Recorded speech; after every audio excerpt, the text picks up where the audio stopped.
Vivo acá con Adriana Aranda. Gracias, felicitaciones por este triunfo, por el título y van por más seguramente. Sí, obvio, más que nada, como te digo, esta es la segunda consagración que tiene Guaraní, lo hizo el año pasado y ahora lo demostró este año. Con un gran rival, no hay que desmerecer, las chicas vinieron con todo, demostraron que querían ganar también.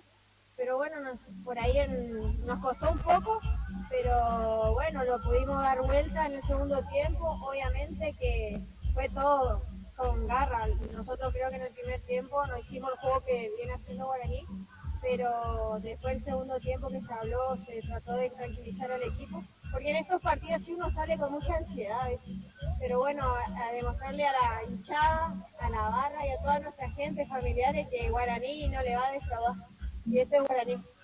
¿Algún mensaje en especial para los hinchas? ¿Alguien en especial que nos están viendo en vivo desde que comenzó la transmisión allá por las 4:15? ¿Saludos para alguien en especial? Le mando saludos a toda mi familia, que bueno, no pueden estar, pero siempre están presentes a la distancia, a mi pareja y bueno, a la gente de Guaraní, de mostrarle que Guaraní es sangre, garra y no le va a abandonar nunca.